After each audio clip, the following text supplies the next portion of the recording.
குரு வந்து பாத்தீங்கன்னா 10ஆம் பாவம் தொழில் ஸ்தானத்துல குரு பகவான் தொழில் குருவா வந்து உட்கார்ந்துட்டு இருக்காரு. தொழில் குருவா வந்து உட்கார்ந்துட்டு இருக்கவர் உங்களுக்கு தொழில ஒரு மேன்மை, முன்னேற்றம், அபரிவிதமான வளர்ச்சி அப்படின்றத கொடுப்பார். பூர்வ புண்ணியஸ்தானம் புத்திரஸ்தானத்துல ராகு ஆச்சங்க. பூர்வீகம் சார்ந்து கெட்ட செய்தி ஏதாவது வருமானா அப்படி யோசிக்கணும்ன்ற அவசியமே இல்லை. காரணம் என்னன்னா குருனோட பார்வை இருக்கு. துளாராசி என்பவர்களுக்கு ஏதோ ஒரு விதத்துல குட் லக்கு, ஃபார்ச்சூனு, அதிர்ஷ்டம், மேன்மை, முன்னேற்றம் எல்லாமே கிடைக்கும். 11ஆம் பாவம் கேது அப்படின்றது துளாராசி என்பர்கள் நீங்க என்ன வேலை செய்றீங்க அப்படின்னாலும் அதுல ஒரு நல்ல லாபத்தை கொண்டு வருவார். குடும்பத்துல நல்ல தனப்பிராப்தி அப்படின்றது இருக்கும். நல்ல தனப்பிராப்தினா எப்படிங்க, கூரையை பிச்சுட்டு காசு அப்படியே மூட்டை மூட்டையா அப்படியே லாரி வச்சு கொட்டுற மாதிரி அப்படியே கொட்டுமா? வணக்கம், நான் டாக்டர் தீபார்லால். இன்னைக்கு நம்ம என்ன டாபிக் பத்தி டிஸ்கஸ் பண்ண போறோம் அப்படின்னா 2026ஆம் வருட பலன்கள் தான் பார்க்க போறோம். இந்த 2026ஆம் வருட பலன் வந்து பாருங்க 2 பகுதியா நாங்க வந்து சொல்லுவோம், முற்பகுதி, பிற்பகுதி. காரணம் என்ன அப்படின்னா குரு பகவானோட பொசிஷன் வச்சு.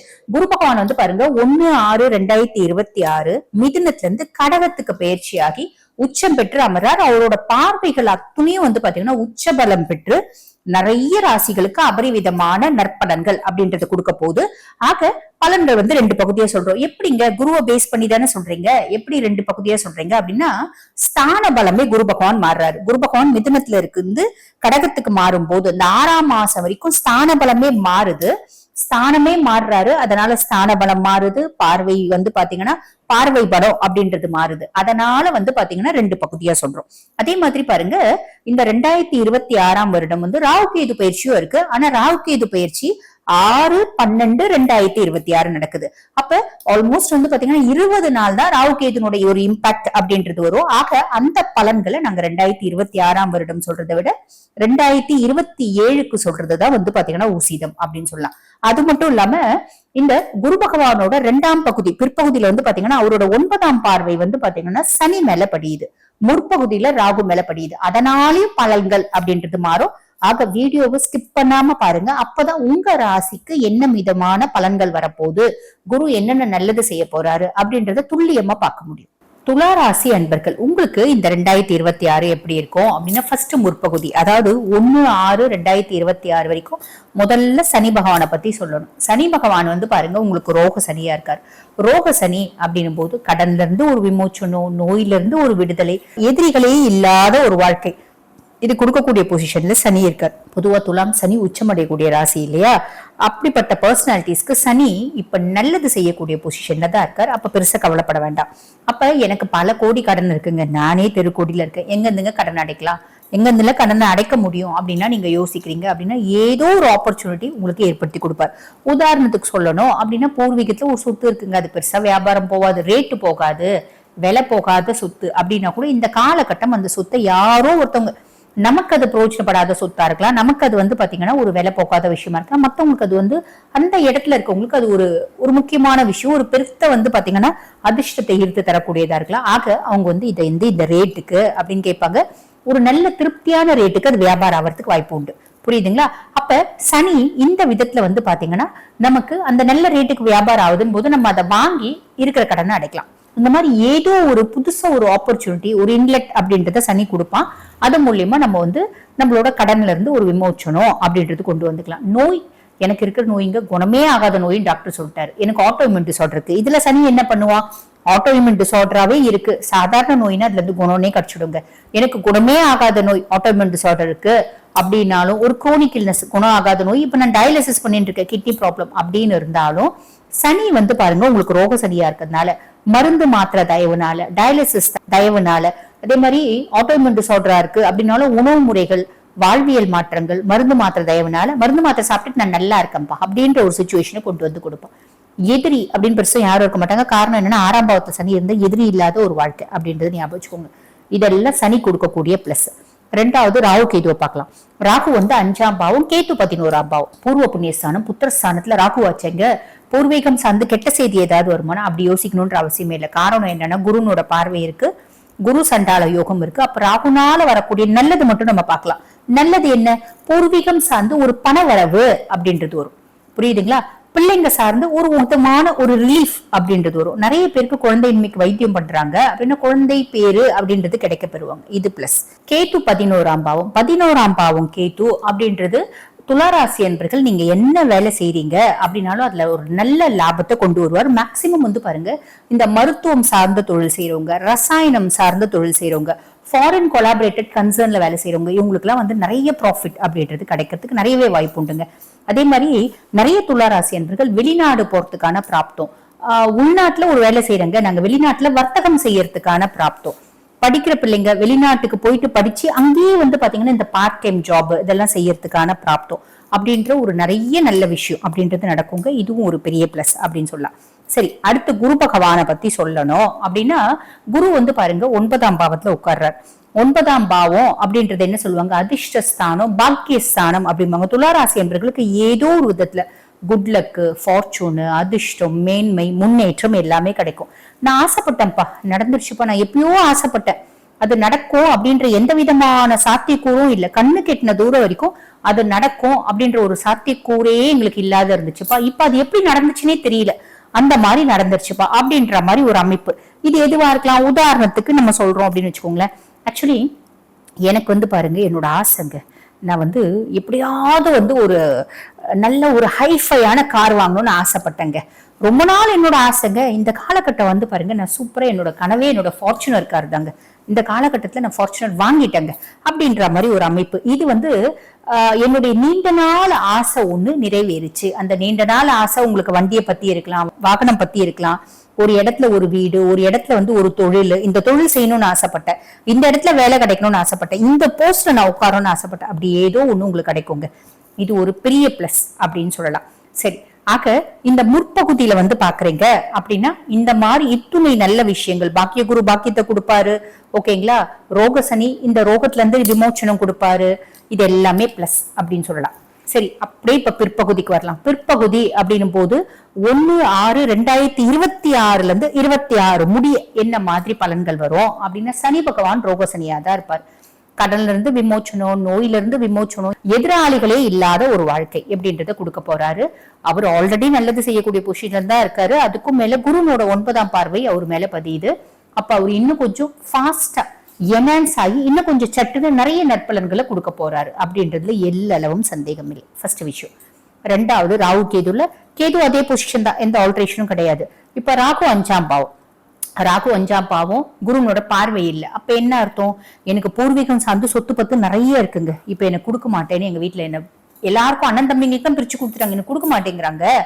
காரணம் கேட்டா, நீ லவ் பண்ணி கல்யாணம் பண்ணிக்கிறேன், ஏன் கொடுக்கணும் அப்படின்னு நினைக்கிறாங்க. இது ஃபர்ஸ்ட் விஷயம். இப்படி நடக்கிறதுக்கு நிறைய பேருக்கு வாய்ப்பு உண்டு. நான் குழந்தையின்மைக்காக வைத்தியம் பண்றேங்க, 2-3 அட்டம்ஸ் வந்து ஒரு பெரிய வந்து அசிஸ்டட் கன்செப்ஷன் டெக்னிக் பண்றேன், 2-3 அட்டம்ஸ் ஃபெயிலியர் ஆகுதுங்க, ஃபெயிலியர் ஆகி சக்சஸ் ஆகிறதுக்கு வாய்ப்பு உண்டு. இந்த மாதிரி ஒரு அமைப்பு. அதே மாதிரி பூர்வீகத்துல ஒரு இடம் இருக்குங்க, அதுல வந்து பாருங்க நிலம் இருக்கு, அந்த பக்கத்து நிலக்காரை எனக்கு வந்து பாத்தீங்கன்னா காம்ப்ளிகேஷன்ஸ் கிரியேட் பண்றான், பிரச்சனை பண்றான், ஆக்கியூபை பண்ணிக்கிறான், அந்த மாதிரி ஒரு அமைப்பு. எங்களுக்கு வந்து பாருங்க ஒரு கேஸ் வந்து கோர்ட்ல இருக்குங்க, அது பெருசா வாய்தானே போயிட்டு இருக்குங்க. இந்த காலகட்டம் வருமா அப்படின்னா வந்து பாத்தீங்கன்னா பெருசா வர்றதுக்கான அமைப்பு அப்படின்றது இல்ல, நம்ம கொஞ்சம் வெயிட் பண்ணணும். அவுட் சைட் த கோர்ட் நாங்க வந்து பாத்தீங்கன்னா மத்தியஸ்தர்களை வச்சு செட்டில் பண்ணிக்கிறோமா அப்படின்னு கேட்டா இந்த காலகட்டம் வேண்டாம், கொஞ்சம் வெயிட் பண்ணுங்க அப்படின்னு சொல்லணும். ஆக இது பூர்வீகம் சார்ந்து நம்ம நிறைய பெரிய பெரிய பிளான் பண்றீங்க அப்படின்னா உங்க சுய ஜாதகத்தை ஒரு முறை அனலைஸ் பண்ணிட்டு பண்ணிக்கும், ஓகேங்களா. இது ராகுனோடது. கேது அதே பொசிஷன்ல தான் இருக்காரு. அதுக்கும் மேல இப்ப குரு வந்து பாத்தீங்கன்னா 10ஆம் பாவம் தொழில் ஸ்தானத்துல குரு பகவான் தொழில் குருவா வந்து உட்கார்ந்துட்டு இருக்காரு. தொழில் குருவா வந்து உட்கார்ந்துட்டு இருக்கவர் உங்களுக்கு தொழில ஒரு மேன்மை, முன்னேற்றம், அபரிவிதமான வளர்ச்சி அப்படின்றத கொடுப்பார். உழைக்க நாங்க ரெடியா, அதுக்கான பலனை கொடுக்க குரு பகவான் ரெடி அப்படின்ற ஒரு அமைப்பு. அதுக்கும் மேல உங்களுக்கு வந்து பாருங்க குரு வந்து லார்ட் ஆஃப் 3 and 6, இளைய சகோதர தைரியஸ்தானத்துக்கும் அவன் தான் அதிபன், ருணரோக சத்ருஸ்தானத்துக்கும் அவன் தான் அதிபன். உங்களோட தைரியமும் தன்னம்பிக்கையும் அதிகமாகிற மாதிரி இருக்கும். உங்களோட தம்பி தங்கச்சி இருக்காங்க அப்படின்னா ஃபுல் சப்போர்ட்டிவா இருப்பாங்க. அதே மாதிரி பாருங்க, நான் முன்னமே சொன்ன மாதிரி கடன்ல இருந்து விமோச்சனம், நோயில இருந்து ஒரு விமோச்சனம், எதிராளிகள்ல இருந்து ஒரு விமோச்சனம், இத குருவும் கொடுப்பாரு அப்படின்றது. அங்க வந்து சனியே அதெல்லாம் செய்ய போறாரு. அவர் கொஞ்சம் நெஞ்சம் சொச்ச வச்சிருந்தாருன்னா குரு வந்து அதை நல்லிஃபை பண்ணிடுவாரு அப்படின்னு அர்த்தம். அந்த கடனை சுத்தமா வந்து இல்லாம பண்ணிடுவாரு அப்படின்னு அர்த்தம். அதுக்கும் மேல குருனோட உச்ச பார்வை அப்படின்றது 2, 4, 6ஆம் பாவத்தை பாக்குது. 2ஆம் பாவத்தை பாக்குறதுனால குடும்பத்துல நிம்மதி, சந்தோஷம், மகிழ்ச்சி, குதூகலம் இது எல்லாமே இருக்கும். குடும்பத்துல நல்ல தனப்பிராப்தி அப்படின்றது இருக்கும். நல்ல தனப்பிராப்தினா எப்படிங்க, கூரையை பிச்சுட்டு காசு அப்படியே மூட்டை மூட்டையா அப்படியே லாரி வச்சு கொட்டுற மாதிரி அப்படியே கொட்டுமா, பணமழை பொழியுமா அப்படின்னு கேட்டா அப்படின்லாம் எக்ஸ்பெக்ட் பண்ணாதீங்க. ஓரளவுக்கு நீங்க செய்யக்கூடிய தொழிலுக்கு ஏத்த மாதிரி உங்களோட ஒரு படிப்பு, வேலை, வருமானம், அதை பொறுத்து உங்களுக்கு தனப்பிராப்தி அப்படின்றதுக்கு உதாரணத்துக்கு சொல்லணும் அப்படின்னா, ஒரு பெரிய ஹாஸ்பிட்டல் வச்சுக்கோங்களேன். அந்த ஹாஸ்பிட்டலோட டீனும் வந்து துலாமா இருப்பாரு, அந்த ஹாஸ்பிட்டல் இருக்க கம்பவுண்டரும் துலாமா இருப்பாரு. அப்ப டீனுக்கு வந்து இந்த குரு வந்து எந்த அளவுக்கு குடும்பத்துல தனப்பிராப்தி கொடுப்பா, அவரோட படிப்புக்கு ஏத்த மாதிரி கொடுப்பான். அதே கம்பவுண்டருக்கு எந்த அளவுக்கு கொடுப்பா, அவரோட தொழிலுக்கு ஏத்த மாதிரி கொடுப்பா. அவர் வந்து பாருங்க ஆடி கார் வாங்கலாம், இவர் வந்து பாத்தீங்கன்னா ஒரு பைக் வாங்கலாம். இந்த மாதிரி அவங்கவுங்களோட படிப்பு வாழ்வாதாரத்துக்கு ஏத்த மாதிரி தனப்பிராப்தி அப்படின்றத கொடுப்பாரு குரு பகவான். குடும்பத்துல அவருக்கும் நிம்மதி சந்தோஷம் இருக்கும், இவருக்கும் நிம்மதி சந்தோஷம் இருக்கும். குரு பகவான் 2ஆம் பாவத்தை பாக்குறதுனால, புரியுதுங்களா? அதே மாதிரி 4ஆம் பாவம் சுகத் ஆயார் ஸ்தானத்தை பாக்குறாரு. என்னோட கம்ஃபர்ட் ஏதோ ஒரு விதத்துல அதிகமாகுதுங்க. முதல்ல வந்து பாருங்க, நான் வந்து ஒரு கார் வச்சுட்டு இருந்தேன். அது வந்து சாதாரண கார். எனக்கு இந்த ரொம்ப ஸ்பீடா போற கார், லக்ஸரிஸ் கார் எல்லாம் பார்த்தா நம்மள வந்து பாருங்க ஓரங்கட்டி போவான். ஏன்னா நான் சாதா சின்ன கார் வச்சுட்டு இருக்கேன். பெரிய கார் வச்சுருக்கலாம், அவன் தான் பெரிய ஆள் அப்படின்ற மாதிரி நம்மள ஓரம் கட்டுவான். ரொம்ப ஹர்ட்டிங்கா இருக்கும். இப்ப நானும் அந்த மாதிரி பெரிய கார் வாங்கிட்டேங்க. நான் வந்து பாருங்க என்னை விட சின்ன கார் வச்சுக்கணும் ஓரம் கட்டுறதுல. ஆனா இந்த பெரிய காருக்கு ஈக்குவலா நானும் போவேன். நானும் உன்ன மாதிரி பெரிய கார் வச்சுட்டு இருக்கேன்டா அப்படின்ற மாதிரி எனக்கு ஒரு தோணுங்க. எனக்கும் கெத்து இருக்கு அப்படின்ற மாதிரி நம்மளோட கெத் வந்து அதிகமாகிற காலகட்டம் அப்படின்னு சொல்லலாம். என்னோட கம்ஃபர்ட் அதிகமாகக்கூடிய காலகட்டம் ஏதோ ஒரு விதத்துல. ஒரு எக்ஸாம்பிள் நான் இந்த காரை வச்சு சொல்றேன். நிறைய பேர் வீடு வாங்கலாம், கார் வாங்கலாம். நாங்க வந்து பாருங்க இவ்வளவு நாள் வாடகை வீட்டுல இருந்தோம். இப்பயும் வாடகை வீடு தான், ஆனா சிங்கிள் பெட்ரூம், இப்ப ட்ரிபிள் பெட்ரூம் எடுத்துருக்கோம். என்னோட கம்ஃபர்ட் அதிகமாச்சுங்க. வீட்டுல ஏசி இல்லைங்க. இப்ப நாங்க வந்து பாருங்க வீட்டுக்கு ஏசி போட்டுட்டு இருக்கோம். வீட்டுல சோஃபா எல்லாம் கிடையாதுங்க, சும்மா 2 சேர் தான். இப்ப நான் அழகா வந்து சோஃபா வாங்கி போட்டுருக்கேன், ரெக்லைனர் சோஃபாவே வாங்கி போட்டிருக்கேன். அந்த மாதிரி ஒரு அமைப்பு அப்படின்னு சொல்லலாம். அம்மா எனக்கு முதல்ல முழு முதல் சப்போர்ட் கிடையாதுங்க. இப்ப ஃபுல்லா சப்போர்ட்டா இருக்காங்க. அம்மாக்கு ஹெல்த் இஷ்யூஸ் இருந்துச்சுங்க, அதனால அம்மானால எனக்கு சப்போர்ட் பண்ண முடியல. இப்ப அம்மானோட ஹெல்த்ல ஒரு நல்ல இம்ப்ரூவ்மெண்ட், அதனால அம்மா எனக்கு சப்போர்ட் பண்றாங்க. ஆக மொத்தம் எனக்கும் அம்மாக்கும் ஒரு நல்ல உறவுமுறை அப்படின்ற மாதிரி அமைப்பு. அதே மாதிரி 6ஆம் பாவத்தை பாக்குறாரு. சோ கடன், நோய், எதிரி இது எல்லாத்தையும் சனியே நிவர்த்தி பண்ணிடுவாரு. கொஞ்சம் கொஞ்சம் ரெமனன்ஸ் இருக்கு அப்படின்னா இவர் கொஞ்சம் முழுசியும் நல்லிஃபை பண்ணிடுவாரு அப்படின்னு சொல்லலாம். இது வந்து பாத்தீங்கன்னா இந்த துளாராசி அன்பர்களுக்கு பிற்பகுதியில இருக்கக்கூடிய அமைப்பு அப்படின்னு சொல்லலாம். ஆக சனி வந்து பாருங்க ருணரோக சத்ருஸ்தானத்துல இருக்காரு, ரோக சனியா இருக்காரு. குருனோட பார்வையினால என்னன்னு சாவுறாரு. ராகுக்கு எது என்ன பண்றாங்க, குரு என்னென்ன மாதிரி நற்பலன்களை கொடுக்க போறாங்க எல்லாமே சொல்லியிருக்க. நம்ம செய்ய வேண்டியது என்ன, நம்மளுக்கு கிரகங்கள் எல்லாம் நிறைய நல்லது செய்யக்கூடிய பொசிஷன்ல இருக்காங்க, ப்ராப்பரா யூட்டிலைஸ் பண்ணிக்கணும் அப்படின்றது மட்டும் ஞாபகம் வச்சுக்கோங்க. பொதுவா கிரகங்கள் நல்லது செய்யக்கூடிய பொசிஷன் இல்ல அப்படின்னா நம்ம பன்மடங்கு உழைக்கணும். இவங்க எல்லாரும் நல்லது செய்யக்கூடிய பொசிஷன்ல இருக்காங்க அப்படின்னா நம்ம 1 மடங்கு, மிஞ்சி போனா 2 மடங்கு உழைக்கிறோம் அப்படின்னா ஒரு பெரிய லாபம், ஒரு பெரிய முன்னேற்றம், ஒரு பெரிய மேன்மையான ஒரு வளர்ச்சி அப்படின்ற மேன்மையான ஒரு நிலை அப்படின்றத அடைஞ்சிடும். இதை ஞாபகம் வச்சுக்கோங்க. காற்றுள்ள போதே தூற்றிக்கணும் அப்படின்னு பெரியவங்க சொல்லுவாங்க பாத்தீங்களா, அதை ஞாபகம் வச்சு நீங்க செயல்பட்டீங்க அப்படின்னா இந்த 2026ஆம் வருடம் துளாராசி அன்பர்கள் உங்களுக்கு நல்லது நடக்கும், நல்லது மட்டுமே நடக்கும். வாழ்த்துக்கள். இப்ப நான் சொன்னது வந்து பாருங்க உங்க ராசிக்கான ஒரு பொதுவான பலன், கோச்சார பலன். இந்த பொதுவான பலன் 100க்கு 100% எனக்கு மேட்ச் ஆகுமா அப்படின்னா 50% கண்டிப்பா மேட்ச் ஆயிடும். உங்க சுய ஜாதகத்துல தசை நல்லா இருக்கு அப்படின்னா 100% மேட்ச் ஆயிடும். சுய ஜாதகத்துல தசை ரொம்ப கெட்டு போயிருக்கு அப்படின்னா இந்த 50% மேட்ச் ஆயிடும். சரிங்க, ஓகே, புரிஞ்சிருச்சு. அப்ப சுய ஜாதகமும் பிளேஸ் அ மேஜர் பார்ட். ஆமா, சுய ஜாதகமும் பிளேஸ் அ பார்ட் அப்படின்னு சொல்லலாம். இப்ப நான் வாழ்க்கையில வந்து பாருங்க பல முக்கியமான விஷயங்களை முடிவெடுக்கும் தருணத்துல இருக்கேன். செகண்ட் மேரேஜ்க்காக பாக்குறேன், திருமணத்துக்கு பெருசா நல்ல வரன் அமைய மாட்டேங்குது. அதே மாதிரி பாருங்க ஃபாரின் போலான்னு பாக்குறேன், நான் வந்து காம்படிட்டிவ் எக்ஸாம் எழுதியிருக்கேன், இது வந்து சக்சஸ் ஆகுமான்னு பாக்குறேன், நான் தொழில மாத்தலாம்னு நினைக்கிறேன், இது சக்சஸ் ஆகுமான்னு பாக்குறேன். இந்த மாதிரி பல விஷயங்களை, முக்கியமான விஷயங்களை முடிவெடுக்கும் தருணத்துல இருக்கேன் அப்படின்னா நான் சுய ஜாதகத்தை அனலைஸ் பண்ணிக்கணும் அப்படின்னு விருப்பப்படுறீங்கன்னா நான் பேசிட்டு இருக்கும்போது என்னோட வாட்ஸ்அப் நம்பர் டிஸ்பிளேல கொடுத்துருப்பாங்க. அந்த வாட்ஸ்அப் நம்பருக்கு கால் பண்ணி அப்பாயின்மெண்ட் ஃபிக்ஸ் பண்ணி என்கிட்ட பேசிக்கலாம். தேங்க்யூ.